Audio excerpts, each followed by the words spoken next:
살게 하소서.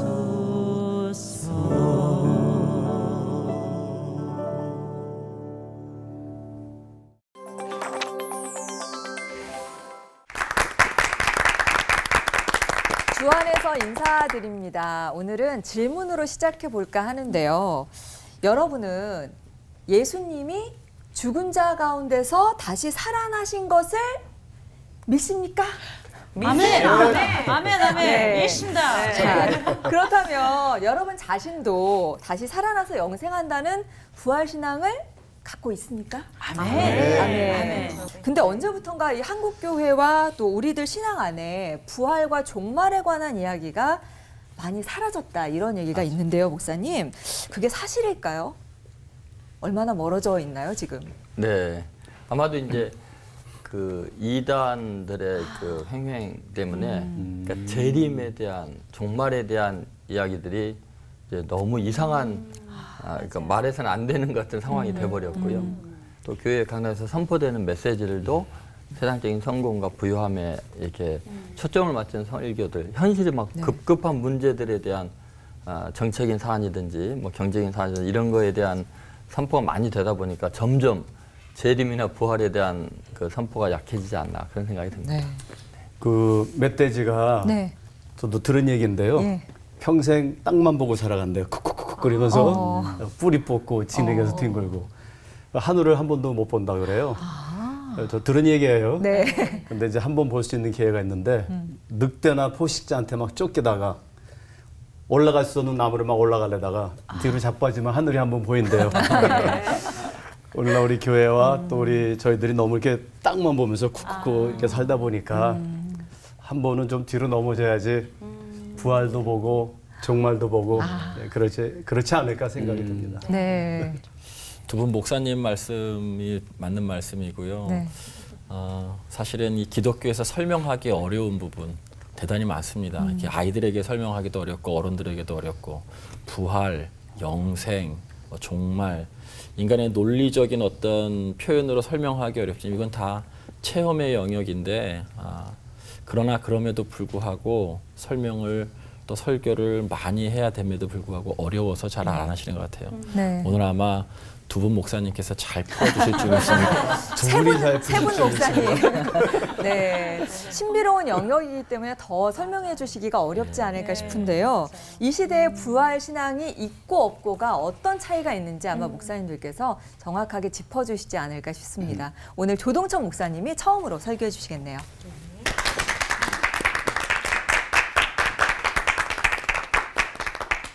이단들의 그 재림에 대한 강조 그리고 이제 시한부 종말론의 여러 가지 폐단들이 우리 시대에 굉장히 많았지 않습니까?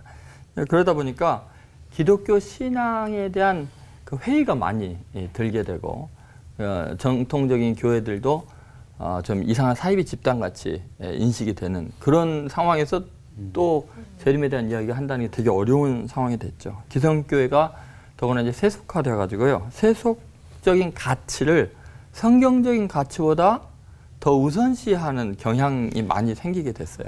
그러니까 세상적인 가치는 늘 이 땅에 속한 거 아닙니까? 그러다 보니까 재림이나 부활이나 이런 영원한 나라에 대한 메시지가 당연히 줄게 되고요. 또 한 가지는 과학 기술 그리고 물질적인 풍요, 인간에 대한 낭만적인 생각들이 이 땅의 것이 모든 것인 것처럼 여기에서 성공과 실패가 영원한 것이라고 착각하게 만들다 보니까 이 땅에 유토피아를 건설해야 된다는 이런 전 세계적인 착시 현상이라고 할까요? 예, 그러다 보니까 당연히 뭐 재림이나 부활이나 이런 거에 대해서는 관심이 없을 수밖에 없겠죠. 이 땅에 이제 지금 현실 속에서 그 말세의 징조들이 계속 나타나고 있고 그것이 재림과 부활의 필요성을 강렬하게 이제 요청하게 되었습니다. 결국 말세의 징조들도 어떻게 해서 생겼냐면 인간의 착각 때문에 탐욕스럽고 교만한 죄로 인해서 말세의 징조들이 나타나는 거거든요. 근데 하나님이 그걸 이미 다 예언해 놓으셨죠. 각종 자연 재해도 가만히 보면 인간의 탐욕 때문 아닙니까? 또 전쟁이 지금 일어나서 전 세계가 지금 거의 뭐 지옥 같은 형편들이 되잖아요. 뭐 여기저기서 지금 전쟁이 터지고 있지 않습니까? 그리고 어쩌면 그 죄악이 아주 일상화돼 있어요. 너무너무 죄악이 보편화돼 가지고 이제 죄가 뭔지도 모르는 상황이 돼버렸죠. 결국은 이 세상에서 인간은 자신들 나름대로 성공을 위해서 굉장히 노력하는데 그 결과가 세상이 지옥이 되게 하는 거죠. 그러다 보니까 이 세상 나라의 유한성과 하나님 나라의 영원성, 그것이 극명하게 이제 자꾸 대조가 되고 궁극적인 소망이 이 땅에서 자꾸 상실이 되고 하나님 나라 그리고 부활 이게 아니면 해결이 안 되는 일들이 많아요. 왜냐하면 전쟁이나 자연재해 때문에 죄 없는 사람들이 수없이 죽어가는 그러한 거에 대해 해답이 없는 거예요. 그러면 예수님의 재림이 있어야 이 악에 대한 심판이 있고 부활이 있어야 억울한 모든 것을 대갚음을 받고 뭐 이런 게 가능하거든요. 그러다 보니까 이제 이 세상에 이렇게 재앙이 많아지고 고통이 계속 가중되고 인간의 죄의 결과들이 참혹한 이 세상이 되면 말세 징조가 나타나니까 자연히 이제 재림과 부활에 대한 신앙이 다시 이제 소환되지 않을까 이제 그런 생각을 하게 됩니다. 그러면 이 종말과 부활 신앙으로 우리가 살아간다는 의미가 뭘까? 사실은 이 땅에서 우리가 하나님의 말씀대로 살아가는 거 그리고 내 삶의 고난의 순간순간 하나님의 뜻대로 반응하는 거 그렇기 때문에 당하는 핍박과 억울함과 죽음들 이런 것들이 이 부활과 재림신앙에 의해서 굉장한 의미를 지니게 됩니다. 왜 그럴까요? 오늘 보면은 썩을 것으로 심고 썩지 아니하고 다시 살아난다 하잖아요. 약한 것으로 심고 강한 것으로 다시 살아나고 욕된 것으로 심고 영광스러운 것 다시 살아나고 육의 몸으로 심고 영의 몸으로 다시 살아난다 할 때 이 심는다는 표현을 잘 보면은 오늘 우리가 당하는 모든 고난과 역경 속에서도 우리가 행동하는 모든 것들이 영원한 그 나라에서 의미가 있는 그래서 우리는 부활 신앙으로 산다는 건 뭐냐면 지금 부활하신 주님이 우리와 함께 계시고 그 주님께서 우리의 인생에 하나도 헛되게 하지 않고 전부 다 심는다는 거죠. 그것은 어떤 열매를 주기 위한 거죠. 마지막으로 우리가 이 부활에 대한 확신을 좀 가질 필요가 있는데 헬린 나우엔이 죽음 가장 큰 선물이라는 책에서 이런 말을 했습니다. 어머니 뱃속에 쌍둥이가 있는데 자꾸 누이가 그러는 거예요. 오빠 밖에서 누군가 우리 부르는 것 같지 않아? 에이, 무슨 소리야. 지금 얼마나 따뜻하고 이게 전부 다지. 쓸데없는 소리 하지 마. 그러니까 아니야 오빠 자꾸 그런 것 같아 하고 이야기를 하니까 이제 그걸 믿어지지가 않지만 어느 날 갑자기 어마어마한 압력이 가해지면서 이 세상에 태어나게 되죠. 우리가 지금 그런 것 같아요. 이 세상이 전부인 것 같고 여기도 쌓아두고 여기가 영원한 것 같지만 어느 날 우리는 우리가 감당할 수 없이 원하지 않은 때에 죽음을 경험하면서 영원한 세계로 갑자기 태어날 때는 뱃속의 엄마의 이 한계 그것보다도 훨씬 더 넓고 찬란한 세계가 있듯이 이 세상 이후에 부활의 세계 주님이 오신 그 세계는 정말 상상할 수 없는 넓이 그 광활한 아름다움 영원함에 정말 깜짝 놀라지 않을까 그런 생각이 듭니다. 이 시대에 부활과 재림의 소망으로 승리하는 성도들 되시기를 주의 이름으로 소망합니다. 기도하겠습니다. 주님 영생을 사모하고 주의 재림을 기다리며 부활의 소망으로 승리하는 저희들이 되게 하여 주옵소서. 아멘. 예수님의 이름으로 기도드립니다. 아멘. 아멘. 우리 그리스도인들에게 부활은요 이미 일어난 이제 과거의 사건임을 우리가 성경에서 알 수 있죠. 근데 동시에 아직 완성되지 아니한 또 미래의 사건임을 우리가 알 수 있습니다. 근데 이 부활이 과거와 미래가 현재 중첩되고 얽혀서 우리 그리스도인들에게 의미 있는 삶으로 구현되는 것을 우리가 볼 수 있어요. 거기에 대해서 조금 이제 오늘 말씀을 나누려고 합니다. 고린도전서 15장 20절에 보면은 예수 그리스도께서 우리의 부활의 첫 열매가 되셨죠. 그 그리스도께 접붙임 받은 저와 여러분들은 그래서 부활을 이미 얻게 된 것입니다. 근데 고린도전서 15장 이제 23절에 가 보면요. 이 부활이 예수 그리스도의 재림 때 그 종말에 온전히 완성되는 것을 우리에게 이야기하고 있어요. 그러니까 아직이라는 것이 아직 남아 있다라고 이렇게 말할 수 있습니다. 그러나 이 과거와 미래가 우리에게는 지금 현존하는 하루하루의 삶 속에서 어떤 모습으로 구현될 수 있을까? 예를 들자면은 이제 어떤 분들은요, 우리에게 부활이 이미 성취되었다. 그렇게 생각만 하는 사람이 있는가 하면 반대로 이 재림과 부활을 기다린다고 오늘 아무것도 안 하고 짐 싸고 산에 올라가서 예수님 기다리는 분들도 있죠. 잘못된 신앙입니다. 그렇다면 종말과 이 부활의 신앙은 그리스도인들의 삶 속에서 과연 어떠한 실제적인 모습으로 나타날까, 구현될까? 이를 성경은 여러 모양으로 또 모습으로 우리에게 설명하고 있는데요. 제가 오늘은 한 가지만 여러분들에게 언급하고 싶습니다. 그것은 바로 인내의 모습으로 나타난다라는 것이죠. 여러분들이 잘 아시는 그 야고보 선생님이 계시잖아요. 야고보는 원래 예수님의 형제인데 예수님이 아마 미쳤을 것이다 그렇게 생각했던 사람입니다. 그런데 예수님의 부활을 목격하고 경험하고 또 사도행전 1장에 보면은 마가의 다락방에서 성령의 세례를 받고 이제 예수 그리스도의 부활의 신앙을 가지게 되었어요. 그리고 그 부활의 신앙의 실체가 무엇인가를 야고보서에 기록하고 있습니다. 근데 한마디로 말하면 인내의 삶이라는 것입니다. 여러분들 잘 아시다시피 그 예루살렘 교회는 가난으로 인하여 엄청난 고난 가운데 있었던 교회입니다. 가난이 얼마나 비참한 것인 것을 안 겪어보신 분들은 모르죠. 그래서 절망 가운데 있는 그 예루살렘 교회에 야고보가 주는 말씀이 이거였어요. 여러분들은 영광의 그리스도를 경험한 분이십니다. 그 영광이라는 단어는 무엇을 함의하냐면은 부활하신 예수를 경험한 것입니다. 그러므로 부활의 신앙으로 살아가야 됩니다. 근데 그 부활의 신앙이 뭐냐면 파란만장한 하루하루 삶 속에 또 그 가난한 고통 가운데 그 고통을 믿음으로 승화시키고 부활의 소망을 가지고 잘 인내하는 삶입니다. 이렇게 이야기한 것이죠. 여러분들 예수님께서 우리를 어떻게 구원하셨는가 보니까 십자가를 참으사, 십자가를 인내하사.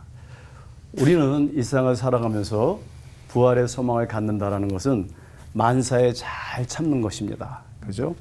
로마서 5장과 그리고 고린도전서 15장을 종합해 보면은 우리가 아직 연약하고 경건치 못하고 죄인이고 하나님과 원수되었을 때 그리스도께서 십자가에서 죽으심으로 우리의 죄를 사하심으로 그리고 또한 부활하심으로 하나님께서 그의 사랑을 확증하셨고요. 그리고 우리에게 부활의 소망을 주셨다라는 것입니다. 삶의 궁극적인 승패는 마지막까지 잘 참고 견디는 데 있습니다. 무조건 참는 게 아니죠. 우리 그리스도인들에게는 부활이 있기 때문에 그것이 우리에게 모티프가 되고 동기가 되고 목적이 될 수 있어요. 그래서 우리 부부 생활 잘 싸우시죠? 네. 예. 잘 참으셔야 돼요. 우리 교회 신앙 생활 잘 참아야 돼요. 교회, 사업, 사회생활 모든 상황에서 우리 그리스도 안에서 구속적인 종말과 부활의 신앙 붙잡고 인내함으로 그런 아름다운 삶을 실현하시는 우리 시청자 모두 여러분들 되시기를 주님의 이름으로 축원드립니다. 기도하겠습니다. 하나님, 그리스도의 재림과 부활의 소망으로 세상을 이기고 하나님을 사랑하며 이웃을 사랑하며 살아가는 복된 주님의 백성들 될 수 있도록 축복해 주옵소서. 아멘. 예수님의 이름으로 감사하며 기도드립니다. 아멘. 요한복음 11장 말씀은 나사로의 죽음과 또 소생, 또 예수님께서 자신을 선언하셨던 그런 말씀이죠. 나는 부활이요 생명이니. 여러분이 요한복음 11장의 나사로의 죽음에 있어서 저는 두 가지 단어를 대단히 집중해서 보았는데, 하나는 17절에 나온 이미 죽은 지 나흘이 되었다라고 하는 나흘이에요. 30절 이하에도 보면 이제 이 나흘이 지난 이 시체에서 나는 썩은 냄새가 났다라고 할 정도로 이 죽음에 대한 아주 심각성을 이야기하고 있죠. 또 한 가지는 마르다와 마리아 또 함께 장례식에 참여했었던 모든 사람들이 애통하며 눈물을 흘렸다라고 하는 눈물이에요. 이 나흘과 눈물이 바로 우리가 이 땅에 살고 있는 사람들의 가장 궁극적인 문제죠. 죽음의 문제, 그것이 나흘이에요. 해결할 수 없는 것. 눈물은 이 땅에서 살고 있는 우리들의 탄식이죠. 행복하게 살려고 애를 쓰고 있으나 그러나 우리들에게 어쩔 수 없이 오는 이 고난, 그런 아픔들이 우리에게 분명히 있다는 것이죠. 근데 33절에 예수님께서 이런 상황들을 보시고 이런 전반적인 상황들을 보시고 비통히 여기셨다라고 하는 말씀이 있어요. 심령의 비통히 여기시고, 이 심령의 비통히 여긴다라고 하는 것은 헬라어 원어에 보면 우리가 생각한 것보다 조금 더 과격하게 표현하고 있는데 매우 분노하셨다라고 이렇게 말씀하고 있어요. 그냥 슬퍼하셨다, 마음 아파하셨다 이렇게 설명하면 더 적절할 텐데 원래 원어에는 아주 분노하셨다는 거예요. 그들이 죽은 그 모습, 그들이 눈물 흘리는 이 땅의 그 모습, 이 나사로의 죽음과 그 주변 사람들의 눈물은 그 가족의 문제가 아니라 모든 인간이 가지고 있는 죽음과 고난의 문제이기 때문에 이것이 이렇게 고통스럽게 인간 사회에 있는 것에 대해서 주께서 대단히 분노하셨다는 것이죠. 결국 여기에서 말씀하고 있는 것은 나사로의 죽음만을 이야기하는 것이 아니라 주변 사람들에 있는 고난만 얘기하는 것이 아니라 모든 인생이 갖고 있는 이 죽음과 고난의 문제를 이야기하고 있는 것입니다. 그것을 보시고 대단히 안타까워하셨다라고 하는 말씀으로 해석할 수 있습니다.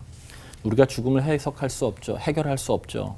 우리 그런 말 잘 하죠. 사는 게 아니라고. 내가 살아있어도 내 목숨이 아니라고. 이제 죽은 목숨이야 뭐 이렇게 이야기할 때도 있어요. 힘들고 어려울 때. 여러분, 이 죽음이 어디서 왔는가? 그것은 죄의 결과라고 우리들은 잘 알고 있죠. 예수님께서 그것을 대단히 비참히 여기시고 비통히 여기시고 예수님께서도 눈물을 흘리신 거예요. 모든 인간이 해결할 수 없는 것을 예수 그리스도께서 십자가와 부활로 해결해 주신 것이죠. 절대적으로 우리가 손쓸 수 없는 상태, 해결할 수 없는 것, 그것이 나흘과 죽음이죠. 24절 말씀에 보면 예수님께서 마르다에게 이렇게 말씀하세요. 내 오라비가 다시 살아나리라. 이렇게 얘기하니까 마르다가 거기에 대해서 대답합니다. 마지막 날 부활 때에 다시 살아날 줄 내가 믿습니다.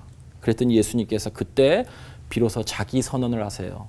나는 부활이요 생명이니 나를 믿는 자는 곧 영생함을 얻게 하겠다라고 하는 그런 유명한 말씀이죠. 여러분, 여기 나와 있는 나는 부활이요 생명이니 나를 믿는 자는 죽어도 살겠고 라고 하는 이 설명을 쉬운 성경에는 어떻게 말씀하고 있냐면 마지막 날까지 기다리지 않아도 된다. 지금 이 순간 나는 부활이요 생명이다 라고 말씀하고 있어요. 그러니까 부활은 아직 완성되지 않은 것이기도 하지만 사실은 부활은 이 땅의 삶 속에서도 대단히 큰 의미가 있는 것이죠. 마지막 날까지 기다리지 않아도 된다. 지금 이 순간 나는 부활이요 생명이다. 예수님께서 십자가로 우리의 죄와 죽음의 죄의 결과인 죽음의 문제 그리고 이 땅의 고난의 문제를 해결해 주셨어요. 그리고 그분이 생명의 주인이시라고 하는 것을 선언하고 있는 것이죠. 그분과 동행하는 삶, 그분과 함께하는 삶이 있을 때에는 이 세상이 눈물이고 그리고 죽은 것 같은 삶이지만 이제 생명의 주인이신 그분과 함께 우리들이 동행할 때 이 세상 모든 것이 다시 새롭게 보이게 되고 새 길이 열려지고 새 삶을 살 수 있게 되는 것이죠. 그래서 부활은 생명의 회복이기도 하고 일어섬이기도 하고 다시 새롭게 보는 것이기도 하고 영생의 삶이기도 한 거예요. 슬픔의 삶, 비참한 삶, 죽음과 같은 삶이 기쁨으로 변화하게 되는 우리 신앙에 있어서 가장 중요한 그러한 근거가 되는 것이죠. 십자가는 그 삶의 시작이었다면 부활은 그것의 완성입니다. 여전히 우리가 지금도 죽음과 나흘과 눈물, 고난이 우리 삶 속에 여전히 있습니다. 그러나 나는 부활이요 생명이니 이 그 주님과 동행한다면 모든 것이 다 새롭게 보이기 시작하고 또 모든 것을 새로운 길을 걸을 수 있는 그런 삶을 살게 될 것입니다. 그것이 부활신앙입니다. 저와 여러분이 이 부활신앙을 잘 걸어가실 수 있는 복된 자리 되시기를 주님의 이름으로 간절히 축원을 드립니다. 아멘. 기도하겠습니다. 지금 우리가 맞이하고 있는 어떤 상황 가운데서도 부활 신앙으로 이기고 극복하고 또 아름답게 살 수 있도록 인도하여 주시옵소서. 우리 주 예수 그리스도의 이름으로 간절히 기도드립니다. 아멘.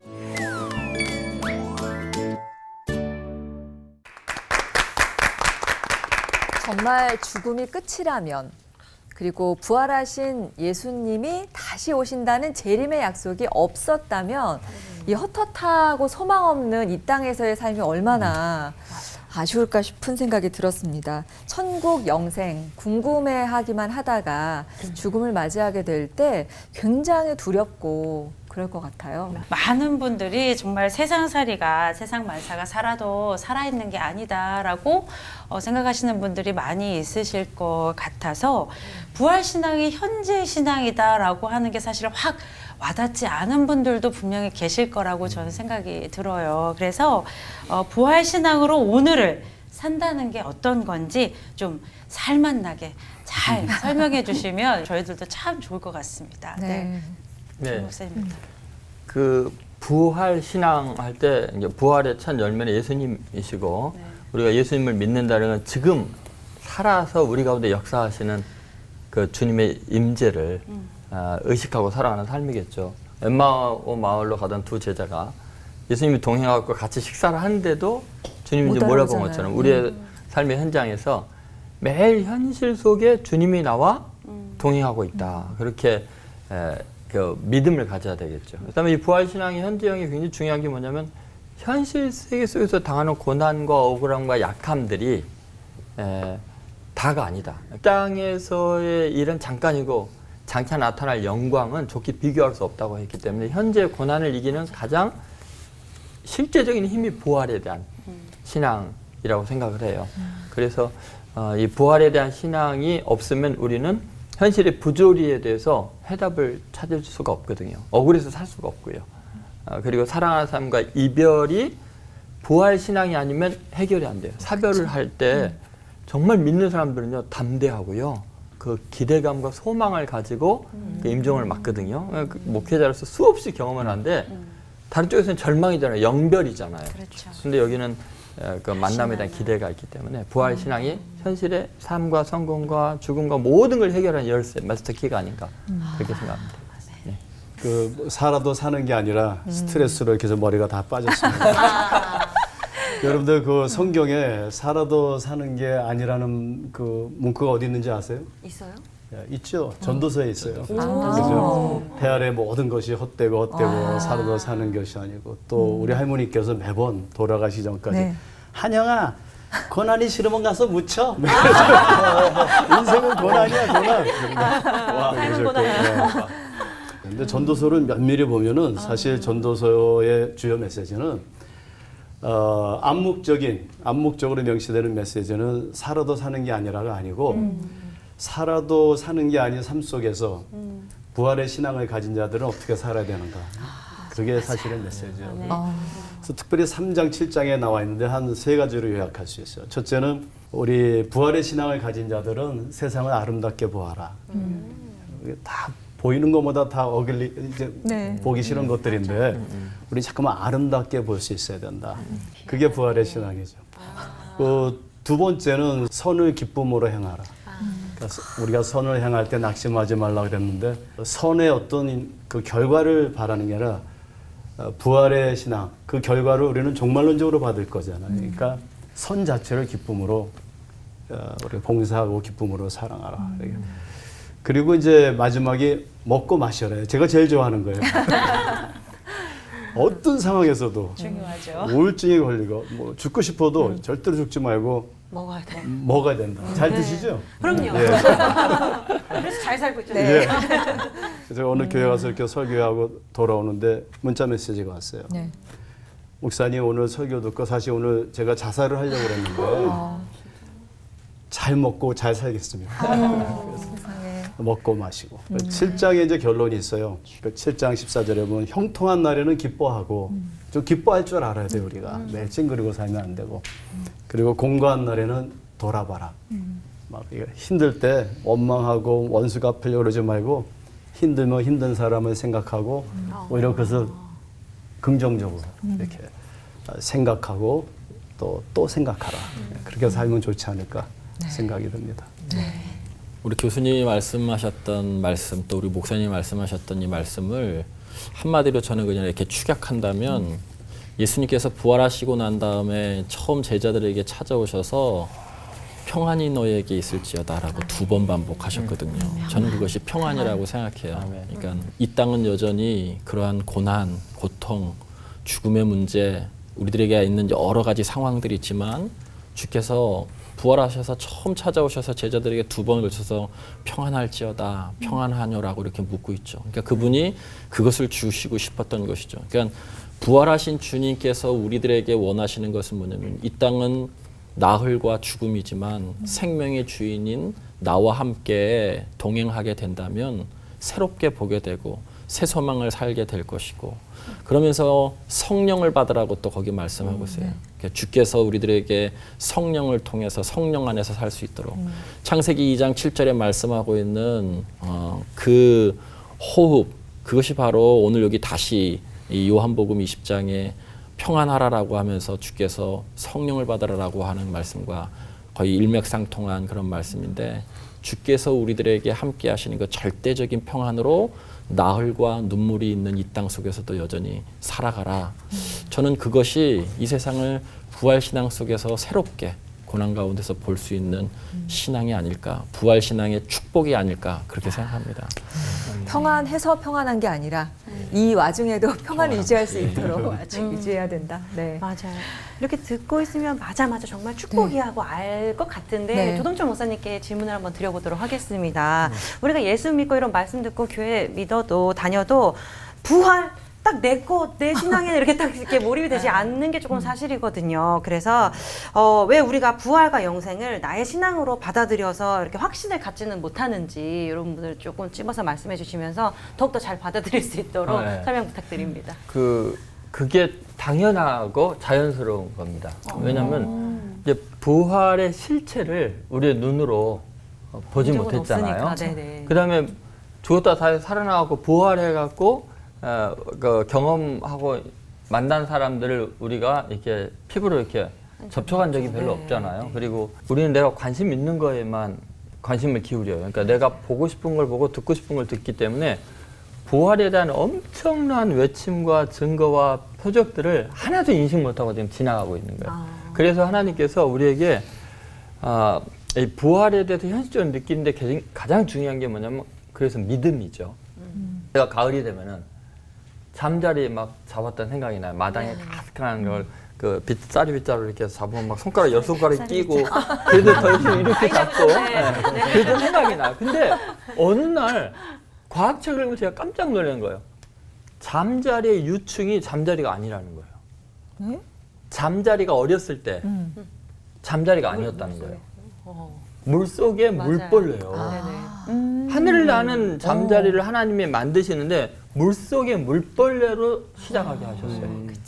매미가 맨날 여름에는 막 정신없이 귀를 쨍쨍 울리잖아요. 그 매미가 왜 울겠어요? 야 부활 좀 봐라라는 거예요. 그게 무슨 말이냐면 매미가 어렸을 때는 어디서 자랐어요?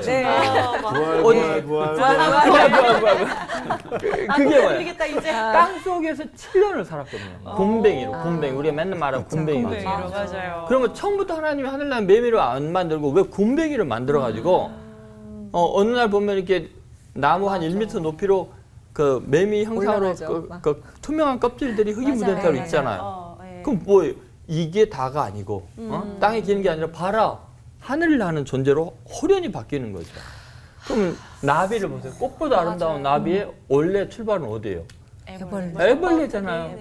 그 애벌레 징그럽게 마디가 털난 걸로 막 서로 누가 잘났냐 나무 갉아먹고 욕심 부리는데 그게 다가 아닌데 자기가 의도하지 않는 어느 순간에 꽃보다 아름다운 존재가 바뀌는데 그건 자기가 노력해서 되는 것도 아니에요. 하나님의 계획이에요. 다시 말해서 하나님은요 처음부터 나비 안 만들고 잠자리 안 만들고 매미 안 만들었어요. 왜 그랬을까요? 야 다른 생애가 있다. 너 지금 비참하고 천하고 징그러운 모습이 영원한 게 아니라 잠깐이고 영원한 하늘을 나는 존재들이다. 너희들은 그렇잖아요. 원자 분자 이런 거 눈으로 안 보이면 우리가 뭐 빨간 공 그리고 막대 그리고 뭐 또 DNA 구조 나사냥 그려놓으면 우리가 믿잖아요. 안 보이는데 믿잖아요. 근데 우리가 만들어놓은 빨간 공, 막대기 이런 거보다 하나님의 자연을 통해서 보여주는 모형과 설명이 훨씬 더 믿을만 하잖아요. 맞아요. 무슨 이렇게 현실 속에서 부활을 못 믿는 게 기적이 저는 아무리 생각해도. 증거를 말씀. 들이대시니까 그러게요. 할 말이 없어요. 네, 그죠? 맞네요, 맞네요. 예. 성경에 네. 이런 표현이 가장 잘 표현되고 있는 것이 네. 새라고 하는 게 새 노래, 새 아침, 새롭게. 그러니까 어제 똑같은 노래를 불렀어도 오늘 부르는 건 또 다른 거죠. 그래서 새 노래로 여호와를 찬양하는 거예요. 그러니까 부활 신앙은 상황은 바뀌지 않았지만 현재적 상황에서도 여전히 지금의 상황을 주님과 함께 새롭게 보는 것, 새로 봄이다라는 거, 새롭게 보신 거죠. 예. 네. 이제 또 눈이 트였습니다. 네. 요즘 분노의 시대라고 할 만큼 정치, 경제, 사회 일상이 분노로 꽉 찬 걸 저도 실감하는데 맞아요. 오늘 그 이유를 알았습니다. 바로 그 예수님의 재림을 몰라서 그런 거 하더라고요.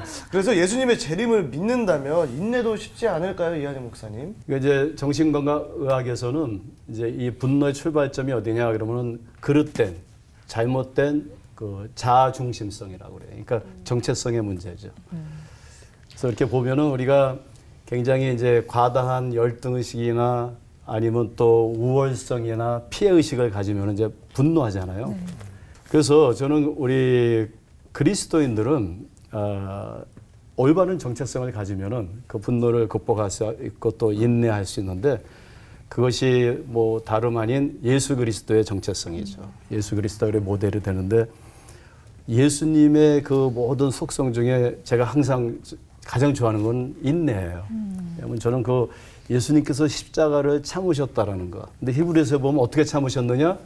앞에 있는 즐거움을 보시고 기쁨을 보시고 참으셨다. 근데 그 앞에 있는 기쁨이 뭘까요? 그 부활의 모습이었을 거예요. 그래서 저 여러분들이 정말 부활의 신앙을 갖고 있다라면은 그리스도의 부활의 그 정체성을 가지고 있다면은 그 앞에 있는 기쁨을 보고 우리도 분노를 잘 매니지하고 참을 수 있지 않을까 그런 생각이 듭니다. 아멘. 축복을 바라보며 또 싸움을 멈춰보겠습니다. 네, 다음 질문 우리 천영태 목사님께 드려보고 싶습니다. 또 믿는 사람이든 안 믿는 사람이든 죽음을 앞둔 분들이 그제서야 이제 나 이제 어디로 가 하면서 두려움 가득한 얼굴로 말씀하신다는 얘기를 들은 적이 있거든요.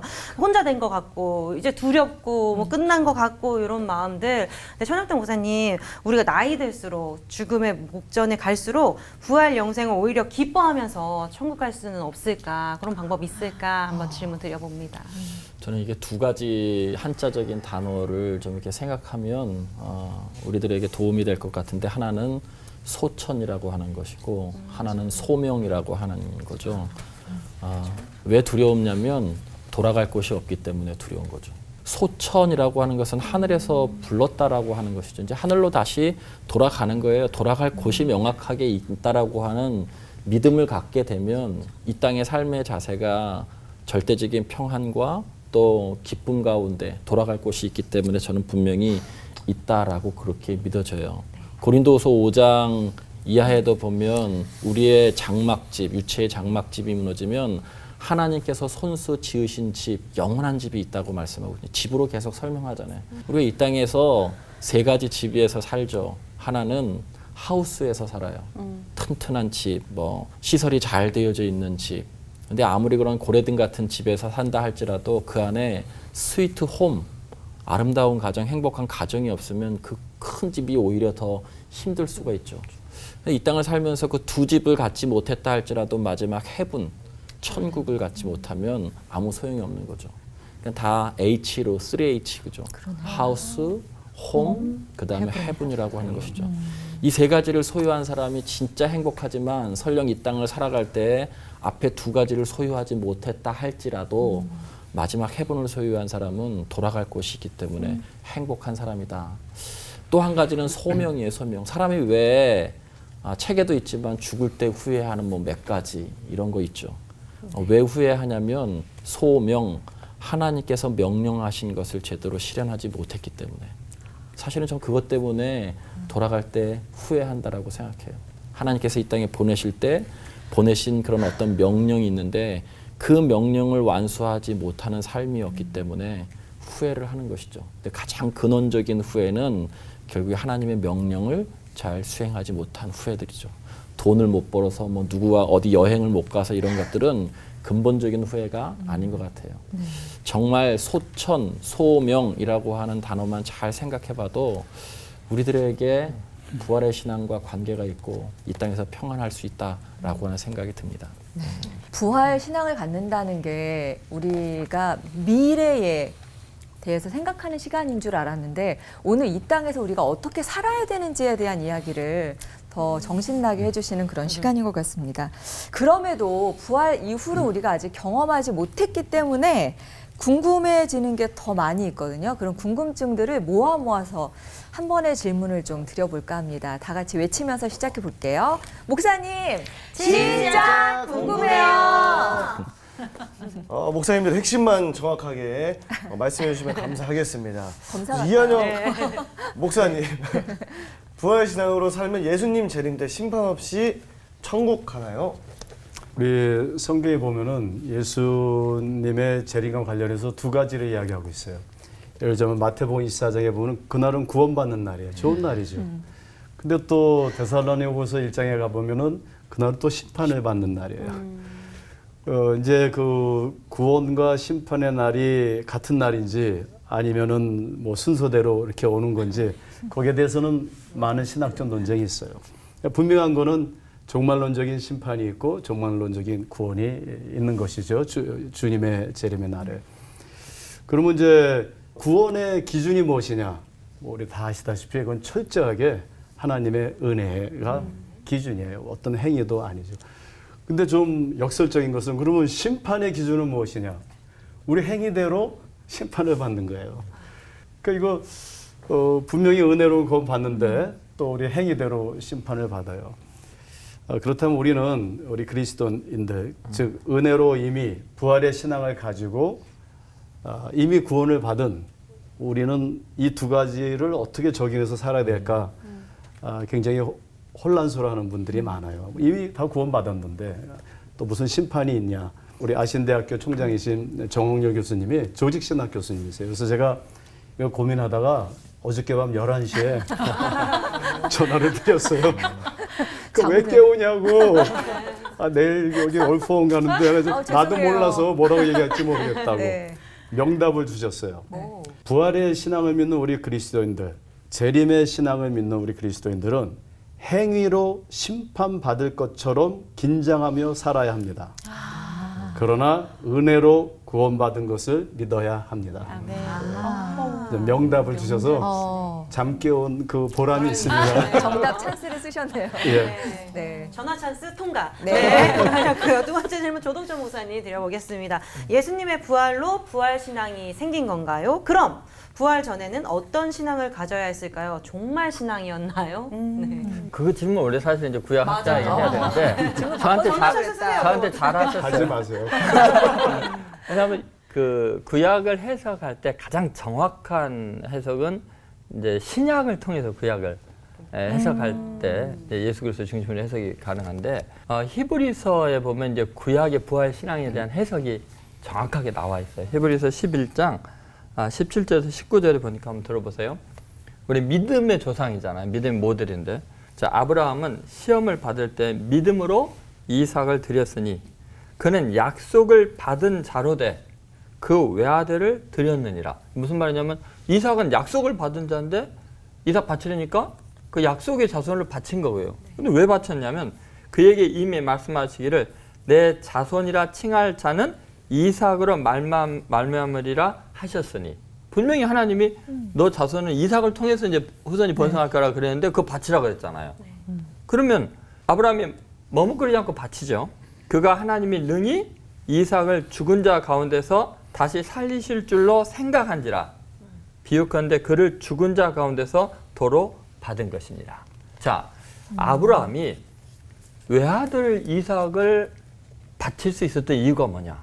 분명히 하나님이 이삭으로 말미암아 후손이 있게 하겠다고 했는데 바칠 수 있는 건 뭐냐면 이삭을 바쳐서 제물로 번제로 드려도 하나님이 그 죽은 자 가운데 살리실 줄을 믿었기 때문에 부활 신앙 때문에 바칠 수 있었다는 거죠. 그렇게 본다면 구약에서도 우리 믿음의 조상 아브라함이 부활 신앙을 가졌지 않냐 하는 것이 히브리서 저자의 그 해석입니다. 그런 의미에서 본다면 구약이나 신앙이나 부활 신앙은 있었다 이렇게 보는 게 좋겠습니다. 그럼 마지막으로 우리 서영태 목사님께 질문 드려보도록 하겠습니다. 부활 신앙을 가질 수 없는 신앙이라면 믿음에 문제가 생기는 걸까요? 엘리엇이라고 하는 시인도 이런 시를 이런 이야기를 한 적이 있어요. 사람들이 정말 죽음 자체를 두려워하는 것이 아니라 죽음이 끝이 아닐까 봐 두려운 것이라는 거예요. 그러니까 죽음이 두려운 것이 아니라 그것보다 근원적으로 이게 끝이 아니고 심판이든지 뭐가 또 다른 게 있을까 봐 두려운 것이라는 것이죠. 그러니까 우리가 그 다음에 뭐가 있다라고 한다라고 하는 믿음이 있다면 지금을 함부로 살지 않겠죠.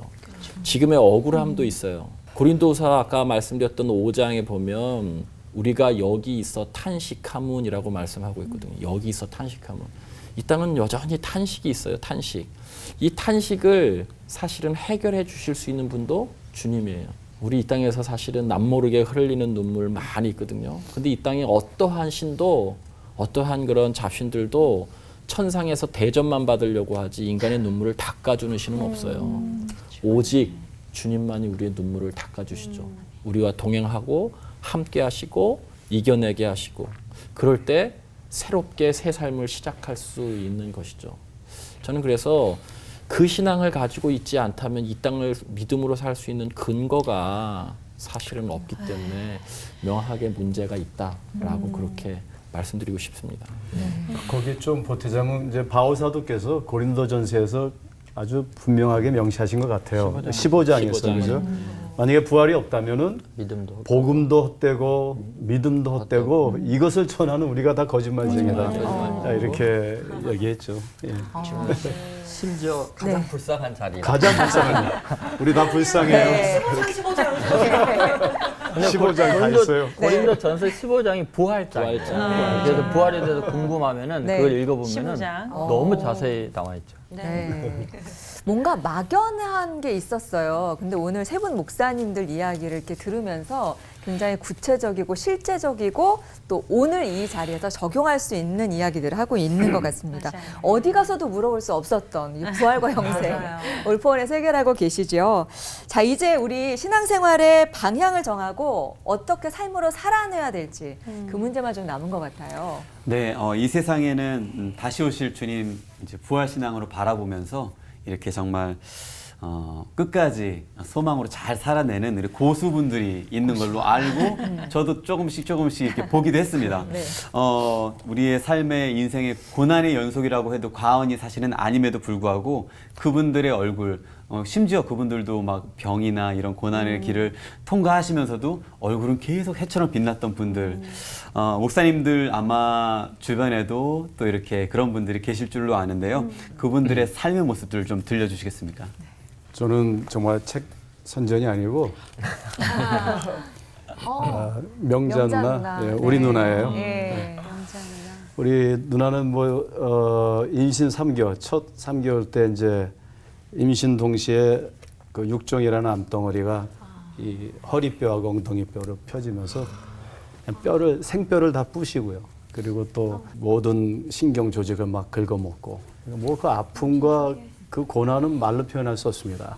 그리고 임신 8개월 때 이제 혼 상태로 들어가고 애는 핏덩어리로 나오고 그래서 인큐베이터 쪽으로 들어가고 근데 하나님께서 어쨌든간에 기적적으로 살려주시고 누나 때문에 제가 목사가 됐어요. 사실은 저도 원래 의사였죠. 근데 누나가 그 27년을 어떻게 사셨냐면은 이제 맨 처음에 일어나서 그 아픔이라는 건 말로 표현을 할 수가 없어요. 이 생뼈가 부셔지고 뭐 똥주머니, 오줌주머니 1년에 한 뭐 3, 4개월은 병원에서 살고 나머지는 나오고 미국에서요. 그리고 걸어가다가 뼈가 그냥 부셔지고. 근데 누님이 이제 깨어나서 하는 말이 그때 한 2주에 산다고 그랬거든요. 자기가 죽기 전에 꼭 하나 하고 싶은 일이 있대요. 뭐냐 그러니까 교회를 좀 데려다 달래요. 왜 그러냐니까 교회 화장실 청소 한번 하고 죽고 싶대요. 자기가 평생 교회를 다녔는데 화장실 청소한 적이 없다고. 그걸 다 가가지고 이제 그걸 다 이렇게 닦았는데 그 아픔을 가지고 사실 27년을 청소했어요. 27년을 살았는데 산 게 아니에요. 매송장이에요.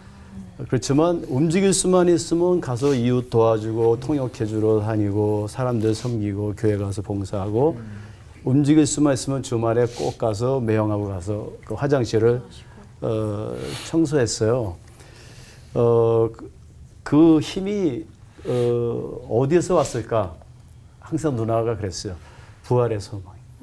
그러니까 막 폐렴이 걸리면은 이제 마비가 돼가지고 못 느껴요. 균이 다 퍼지면은 열이 올라가면 뇌가 파게 되니까 이제 병원에 가면 얼음 탱크에다가 옷을 벗겨서 그냥 집어넣었어요. 마이싱으로 안 되니까. 정말 그 하루하루가 세상에서 볼 때는 우리 누님만큼 매일 죽음 속에서 산 사람 없는데 그 누구보다 많이 사랑하고 섬기고 항상 하는 말이 나 이제 이 다음에 부활하면은 그때는 뛰어다닐 거야 그랬어요. 그래서 27년 후에 돌아가셨고 제가 그 누님을 통해서 목사가 됐어요. 저는 어디 가나 누구 소개해 주세요 그러면 우리 명자 누나예요. 명자, 밝을 명자에 고담 아들 낳아라 그래서 이렇게 밝게 제가 태어났는데 모두에게 사랑을 이렇게 대해주셨네요. 제가 작년 봄쯤에 저희 교회 권사님 한 분을 91세 된 권사님 한 분을 신방했어요. 신방했는데 이분이 찬송도 없고 성경도 없으시더라고요. 근데 거동이 좀 어려우신데 그래도 이제 소파에 앉아서 예배를 드리는데 찬송을 다 외우시더라고요. 가사를. 그리고 노래를 너무 좋아하셔서 저는 멜로디로 부르기도 어려운데 이분 또 화음을 또 넣으세요. 그리고 찬송을 여러 곡 부르자고 하는데 뭐 부를 때마다 다 화음을 넣으시는 아주 좋은 그런 믿음 좋으신 분이셨어요. 근데 올 봄에 소천하셨어요. 올 봄에 소천하셨는데 1948년도부터 신앙생활을 하셨으니까 거의 70여 년 가까이 신앙생활을 하셨죠. 이 장례식 속에서 이분의 삶을 알게 됐어요. 20대 중후반 때 결혼을 했는데 재혼이었어요. 재혼. 외교관이었던 부군 권사님과 이제 재혼을 했는데 그 부군 권사님이 그때 당시에 자녀가 셋 있었던 거예요. 그 첫째 아들이 그 당시에 초등학교 1학년. 근데 그 첫째 아들이 장례식 마지막 날 이제 조문객들에게 인사를 하잖아요. 근데 인사를 하는데 너무나 감동적이더라고요. 제가 초등학교 다닐 때 그리고 또 우리 동생들이 아직도 학교를 가지 않았었을 그때 동네에서 놀다가 또 마을에서 놀다가 학교에서 놀다가 아이들이 몸 안 좋은 일만 생기면 이 엄마 없는 XX 하고 이렇게 맨날 놀리는 거예요. 엄마 없는 XX. 그런데 결혼식을 해서 새 엄마가 오늘 오는 날이에요. 결혼식 날, 결혼식이 끝나고 그 엄마가 자신들을 따뜻하게 안아주었을 때에는 정말 하늘에서 진짜 우리를 위해서 엄마를, 새 엄마를 보내주셨구나라고 하는 것을 느끼게 됐다는 거예요. 우리도 엄마가 있다고 막 동네 나가서 이제 자랑을 하게 됐죠. 그렇게 아마 아주 아름다운 관계로 사셨는데 나중에 그 아들 권사님께서 이렇게 얘기하시더라고요. 우리 어머니가 20대 중후반에 결혼을 하셨는데 아이를 낳으실 수 있음에도 불구하고 우리 셋을 위해서 아이를 낳지 않았다는 거예요. 우리 셋에게 편애하지 않으려고 하나님께서 주신 맡기신 자녀라고 이것으로 충분하다고 그래서 한평생 우리들을 위해서 기도하고 한평생 우리들이 힘들고 어려울 때 눈물을 흘리면서 진짜 엄마처럼 애쓰셨던 분 바로 우리 엄마라고 저는 나중에 우리 어머니를 꼭 천국에서 다시 만나기를 소망한다고 부활신앙이 없다면 우리들에게 이런 약속이 없을 것이다 라고 그분이 그렇게 분명하게 이야기하더라고요. 오히려 제 설교보다 그분의 그 이야기가 많은 사람들에게 이것이 이별이 아니구나 이것이 끝이 아니구나 라고 하는 것을 알게 해주셨어요. 많은 사람들이 정말 감동받았던 것은 아이를 낳을 수 있었음에도 불구하고 아이들을 위해서 아이를 낳지 않았던 그분의 삶 그리고 끝까지 부활의 신앙을 자녀들에게까지 전수할 수 있었던 그 어머니 하나님께서 보내주신 진짜 엄마입니다 라고 고백하는 그 가족들의 모습을 보면서 부활이라고 하는 것 부활 신앙이라고 하는 것이 이런 것이구나라고 이렇게 다시 깨닫게 되었습니다. 부활에 대한 소망을 갖게 하는 것, 물론 예수님의 부활도 그렇지만 이렇게 이 땅에 우리와 함께 살아가고 있는 분들의 이야기를 통해서 우리가 더 생생한 부활의 소망을 갖게 되는 것 같습니다. 우리 역시도 오늘 내 삶에 이 자리에서 인내해야 될 것들을 잘 인내하면서 주님께서 맡겨주신 소명 잘 이루고 하늘나라 가는 그런 기쁨을 좀 아멘. 누릴 수 있다면 좋겠어요. 매일매일의 인내가 쌓여서 마침내 그날이 오기를 기다리면서 그 마음으로 좀 끝인사도 외쳐봤으면 좋겠네요. 오늘 죽고 다시 사는 부활의 은혜로 영원까지 하나 되는 시간 올고 와.